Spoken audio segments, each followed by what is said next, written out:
Eu queria, na verdade, só uma curiosidade mesmo, de perguntar para a Valéria, como ela teve em diferentes estados, né, estudando e pesquisando sobre esse tema, se ela conseguiu ver diferenças entre o estado do Paraná e o estado que ela está hoje e está pesquisando enquanto doutoranda. Muito obrigada pela pergunta. Eu não consegui visualizar quem foi, mas sim, é muito interessante. Eu tive essa oportunidade agora de vir para o Mato Grosso. Eu cheguei aqui o ano passado, em 2019, e foi muito rico no sentido assim, porque a gente vive, né, um espaço que é o nosso, e eu tive muita oportunidade de trabalhar na Universidade Federal com a política. Então eu cheguei aqui com uma concepção de política que eu trouxe daí, né? Aqui as coisas se encaminharam de outra forma.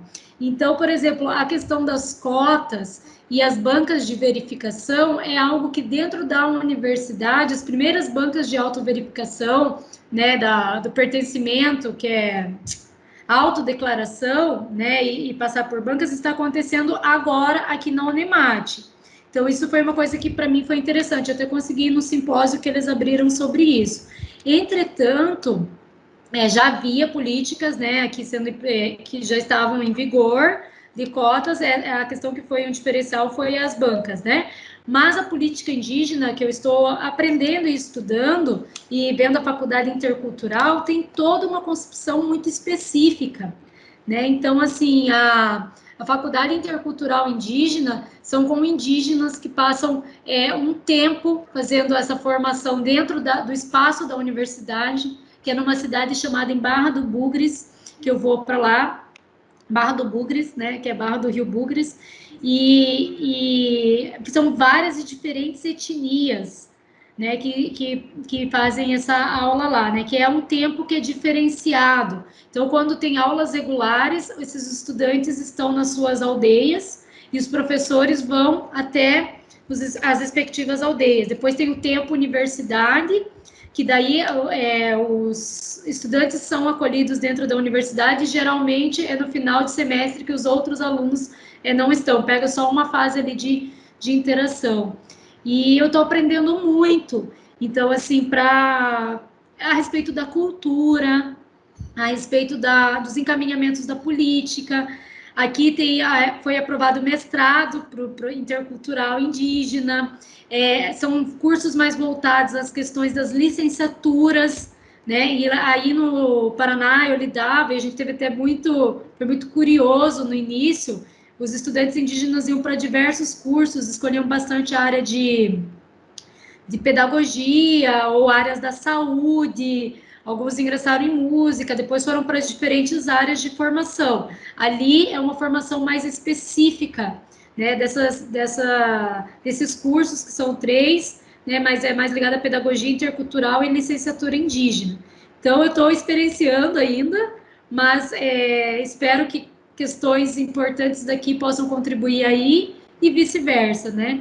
E aqui também eu vou estudar a perspectiva do bem viver, né? Então, que é uma outra pegada com a concepção já dessa sabedoria indígena, né? Esse movimento, essa visão de mundo, natureza, homem-natureza, né? Eu só queria colocar, professora Gisele, para o pessoal, que também eu não deu tempo ali de eu responder, mas é claro, a gente sempre tem que levar em consideração a especificidade de cada etnia, né? Então, isso também é interessante, porque muitas vezes a gente fala povos indígenas e as pessoas colocam todos como se fossem um só e não tem essas especificidades, mas tem, né? Cada etnia tem. Então, quando eu trabalhei com as mulheres caingangue, né, era uma visão ali dentro da universidade, a Guarania era outro. Então, aqui tem outras etnias aqui no Mato Grosso, né, para além dessas. Então, cada etnia tem a sua especificidade. Então, também isso é um diferencial que eu vi, né, que foi a pergunta que ela me fez. Uhum. Tá ótimo. Alguém mais? Alguma consideração? Eu gostaria, tem uma coisa, Dani, que eu não entendi direito na tua exposição, assim, eu fiquei impressionada com os números, sabe? Ali, quando você fala que aquele número de pessoas que fez 5 mil e poucos, que são do litoral, num universo total de inscritos no vestibular da Federal, 5.000 são do litoral, é isso? Isso. Nós temos, em média, de 80% são do litoral. É um número expressivíssimo, então. Isso. E assim, pelo SISU que eu tenho observado, é que assim, o estudante do litoral, ele acaba entrando na segunda, na terceira chamada, sabe? Então, assim, a primeira chamada, às vezes, vem o pessoal muito de fora, né, das regiões, mas que também são regiões vizinhas, aqui de São Paulo e do próprio Santa Catarina. Então, quando vem de proximidades também, né, são pouquíssimos que vêm de outros lugares, mas, assim, nas outras chamadas é que vem o pessoal do litoral. E, realmente, a nossa universidade é feita pelas pessoas do litoral. Achei, não tinha ideia desses números, sabe?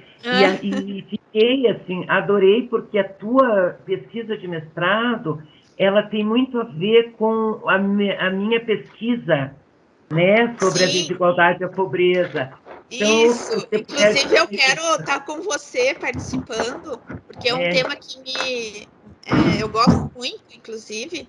Eu queria ter trabalhado isso melhor no mestrado, mas não consegui, porque a minha vontade primeiro era de ver os números, né? Ver essa carinha de como que é o nosso, né? Para daí agora. Mas eu fiquei impressionada. E pelo índice de desenvolvimento humano, a gente vê como que isso se modificou com a implantação da UFPR. Claro, né, que de outras políticas também, porque tem o SEM, né, tem Mirassol, que também foi implantada a partir de 2010, 2012, né? Mas como a questão da universidade no litoral fez a diferença nesses índices da educação, né? Ótimo. Como mudou o cenário, né, do índice de desenvolvimento humano para essa região. É verdade. E assim, até mesmo do acesso de pessoas mais velhas, né, também, que é uma demanda represada aqui no litoral, né, que não tem esse ensino superior, como isso ainda é muito presente. Robson está com a mãozinha levantada. Isso, deixa eu fazer uma questão, então. Eu quero convidar os alunos também a colocarem suas dúvidas, né, considerações, fiquem à vontade, tá? Eu vou colocar uma também para ver se eu dou uma quebrada no gelo, contribuo. Mas, assim, eu lembro que as cotas elas foram implantadas na UFSC, as cotas e as políticas de ações afirmativas a partir de 2007. Eu entrei na UFSC em 2006 em serviço social e eu lembro que eu era bolsista do projeto Conexões de Saberes, que fomentava, né, as políticas de ações afirmativas, incluindo as cotas, né? E algumas das ações que nós tínhamos era ir até as escolas públicas para apresentar as cotas e explicar para os estudantes, né, no que se consistia, né, esses que iam estar no ano já para ingresso na universidade. E a gente também trabalhava no processo de formação dos docentes, né? Porque a gente teve episódios na UFSC de professores expulsando ou convidando alunos cotistas a saírem da sala no primeiro ano, né? Quer dizer, existia um preconceito muito grande sobre as cotas, né? E aí a gente teve todo um processo de preparação, tanto desses sujeitos que iam ingressar pelas cotas, porque eles mesmos também tinham uma interpretação sobre ela, que tendia a reforçar esses preconceitos, como também dos próprios professores que tinham resistência, né? Imagina um professor de medicina que afirma que nunca tinha dado aula para um aluno negro e não ia começar a dar agora, né? Palavras desse professor que depois teve que responder por uma ação, né, em virtude dessa declaração. E aí, por que eu estou colocando isso? Porque eu lembro que um dos elementos centrais do debate sobre as ações afirmativas, isso no seu início, era não apenas a inclusão, né, nesse processo, mas a permanência. Né? A gente não pode falar também de ações afirmativas sem colocar a permanência, porque a gente sabe que esses estratos, né, que estão acessando via ações afirmativas também são estratos bastante vulnerabilizados, né, e que requisitam todo um conjunto de políticas, né, todo um conjunto de ações específicas que fomentem a permanência deles. Por exemplo, quando a gente estava lá na UFSC, um dos cursos que era mais caro a manutenção de um aluno de que entrava pelas cotas e que tinha vulnerabilidade socioeconômica era odontologia, porque a quantidade de próteses que esse aluno precisava comprar para fazer a prática nos laboratórios era significativa. Então, a universidade ela teve que repensar todo o seu financiamento, todo o seu investimento para assegurar que não era apenas a entrada, né, mas é a permanência, porque é muito duro você apenas assegurar o acesso, e essa é uma crítica que a gente tem que ter claro, não é acesso, mas também permanência, porque quando a gente acessa, mas não encontra políticas públicas que deem o apoio, é muito fácil responsabilizar esse sujeito, quando ele entra, mas não fica. Pois é, né, queria vaga, mas não ficou, e não se faz essa análise anterior, né, que é central, que sem uma política de permanência não adianta também ter acesso, as duas elas têm que caminhar juntas. E aí entra a minha questão, como que vocês veem as políticas de permanência pensadas desde as ações afirmativas, que incluem, né, as cotas, por exemplo, nesse momento de desmonte, né, nesse momento duro que a gente está vivendo? A gente pode ver aí um cenário de regressão no que se refere às ações afirmativas, em virtude talvez do desfinanciamento, ou a gente está num cenário que não difere tanto do momento de abertura, quando a gente tinha investimento real, né? Pelo menos eu percebi assim, né, quando eu era graduando. Enfim, se vocês puderem falar um pouco sobre isso. Eu acho que eu posso começar, daí depois pode ser, Valéria? Então, eu sei que,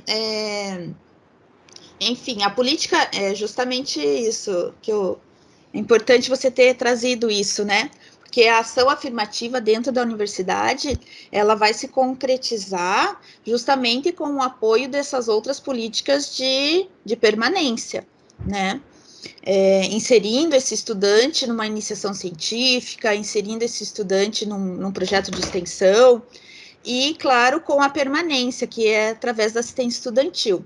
Então, quando surgiu a lei de cotas, ou quando se fortaleceu esse movimento, né, de ação afirmativa, também surge a questão da política de assistência estudantil. Então, a partir de 2010, é estabelecido um decreto, né, que complementa isso, e tem também a política lá do MEC, né, Valéria, a política de permanência, que é destinada aos estudantes indígenas e aos estudantes quilombolas. Então, assim, claro que é importantíssimo, junto com essa política de ação afirmativa, toda essa política de assistência a esses estudantes. Justamente por isso, porque carregam toda uma, né, uma problemática histórica já, né, de desigualdades, enfim, de enfrentamentos. É um estudante trabalhador, é um estudante, né, que precisa estar trabalhando também. Então, e de alguns tempos para cá, uns 5, 6 anos para cá, essa distribuição ou essa confirmação desse destino de recursos vem sendo não só congelados, como vem sendo diminuídos. Então, assim, está cada vez mais difícil, né, se manter através de política esses estudantes dentro das ações afirmativas aí, dentro desse patamar, né? E eu temo daí também muito de como isso vai ser, né? A questão da pandemia vai trazer, assim, uma evasão muito grande, eu tô percebendo isso, que eu acho que vai trazer uma evasão muito grande, porque as necessidades vão ser, né, de outras, e o estudo geralmente sempre fica, né, gente, em segundo plano. Então, assim, eu temo daí o que vai ser daqui para frente. Uhum. Valéria? Obrigada, Dani. Valéria. A Dani elucidou já muito bem, mas eu penso também, professora, obrigada pela pergunta, porque a gente sempre discutiu isso, né? Porque a permanência dentro da universidade, dessas questões das ações afirmativas, é um gargalo, né, Dani? A gente sempre falava que é um gargalo forte, né? A gente trabalha aí com a opção dos auxílios, que contribuem, mas não é só isso, né? Porque tem várias outras questões que fazem parte, né, desta permanência. Os auxílios, mas tem também muita questão psicológica, questão mental, enfim, são várias questões que são postas quando a gente pensa nessa permanência do aluno, né? Então, muito do nosso trabalho ali também, eu sempre falo, né, permeado de dores e sorrisos, assim, porque muitas vezes são momentos difíceis, mas que a gente, dentro das nossas possibilidades como CEPOL, tentamos fazer o nosso melhor, mas falta muito, e Os até frutos, quando né, tem Valéria? reuniões Os e frutos. fóruns, a gente participa, né, Dani, e coloca isso, dessa dificuldade mesmo de que políticas pudessem agregar ainda mais, contribuir mais, olhar com um olhar mais apurado para essa permanência, para, né, a gente ter suporte para estar com esses alunos. Infelizmente, o nosso momento atual, assim, no meu ver, né, é triste, porque muita coisa está caminhando para trás, né? Ao invés de a gente progredir, a gente está regredindo, né? E isso é muito complicado se os governantes não veem a importância das políticas, a necessidade dessas inclusões, né? A população aos poucos está, alguns, né, entendendo melhor, reivindicando mais, mas a pandemia, assim, por outro lado, sabe, eu vejo que foi um chacoalhão, assim, social, né, porque não é simples a gente falar, então todos com acesso remoto da sua casa. Quando é um nível universitário, a gente vai ter um monte de dificuldades, né? Nós temos estudantes que não têm computador, que não têm acesso a uma internet boa, e aí quando vai para um nível de estado, como eu vivenciei aqui com meu marido, entendeu? É muito fácil falar, mas as crianças não têm acesso a outras questões básicas. Então, assim, a gente precisa enxergar e discutir e dialogar e refletir sobre a importância de tudo isso, né? É assim que eu vejo essa questão. Tá bom. Obrigada, Valéria.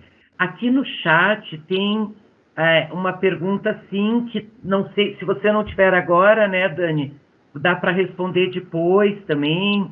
Daniela, mediante esses números de acesso, você tem os números de alunos que concluem os cursos?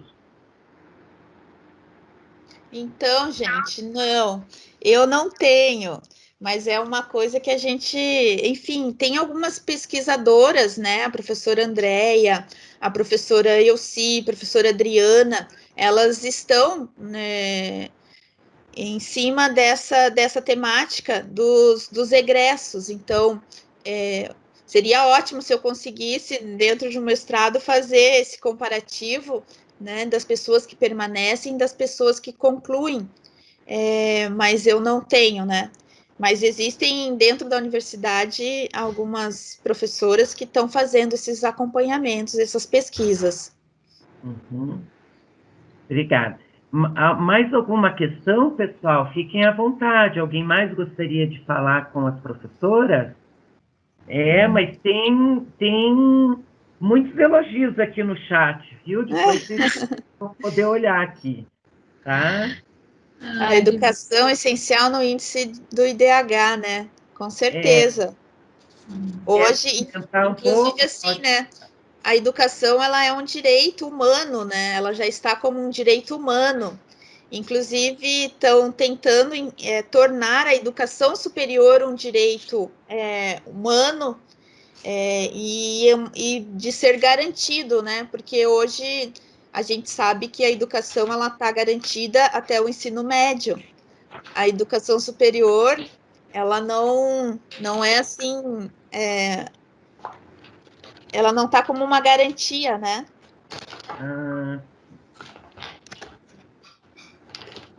O pessoal colocou aqui, importantíssima essa política educativa de inclusão, né? Que bom que as pessoas que estão aqui, né, param para essa reflexão, esse diálogo e podem levar, né, professores e pessoal para expandir, né? Porque é necessário. Uhum. Então, não tendo mais ninguém que queira se manifestar, eu vou abrir para as últimas considerações das professoras, né, que fizeram as suas falas hoje, né? Fiquem à vontade agora, cada uma tem 5 minutos, eu com o meu tempo, né? Eu e o tempo. Mas nós temos essa limitação, infelizmente. eu abro, então, para as últimas considerações. Fiquem à vontade. Quer começar, Valéria? Pode começar. Não, a Dani eu perdi de vista aqui. Ah, então está bem. Não, gente, eu só quero agradecer essa oportunidade incrível e nostálgica, né, para mim. Como eu disse, eu fui aluna dessa especialização, ter esse histórico de universidade, estou com saudade também daí e vivenciando as maravilhas daqui. Mas é isso, assim, só tenho a agradecer e dizer que realmente é algo muito importante de ser dialogado e refletido, que possa ter aberto uma portinha, né, dentro de uma perspectiva aí de mundo, para quem não conhecia muito ou não tinha dimensão, né, o professor Robson depois vai disponibilizar o vídeo com áudio para vocês assistirem, que eu vi aqui também, que fica melhor ainda, e reproduzirem, se necessário, em outros espaços. Às vezes falta uma coisinha aqui, uma coisinha ali, mas de forma geral, a gente trabalha essa questão, né, mesmo de combate à discriminação, aos preconceitos e pensar, né, nessa ação afirmativa como uma inclusão mesmo, em busca dos nossos direitos, né, de todos os direitos das pessoas que são atingidas. Mas é isso, muito obrigada, tá, pela presença e pelo convite de vocês. Eu agradeço a sua participação, fico bastante feliz de estar com vocês. E aí, nós temos que continuar na luta, na resistência, porque o desmonte está muito grande, né? E, enfim, e essa pandemia aí vai só trazer desafios, né, gente? Porque não vai ser fácil. Não está sendo fácil, mas a gente tem que persistir. Eu agradeço o convite. Nós que agradecemos. Nossa, foram, assim, falas maravilhosas. Deu um panorama diferente, eu achei, né? Uma fala ótima. Esse reviver do início lá do UFPR com as cotas, que eu não lembrava, fui voltando na história, foi muito legal, amei mesmo, achei que para todos nós foi uma excelente tarde. Muito obrigada pela participação. Valéria, desejo toda a felicidade aí, venha nos visitar e nós iremos visitá-la em breve, né? Dani, muito obrigada, viu? A sua apresentação fantástica também, das duas, muito obrigada. E da Elci, que não está aqui, mas também foi fantástico. Então, muito obrigada. Um abraço a todos vocês, todos os estudantes aí presentes, todos vocês, técnicos, docentes que fizeram parte. A Dani, minha colega de trabalho, né? Ao Caio, a todo mundo aí também. Tá bom, obrigada.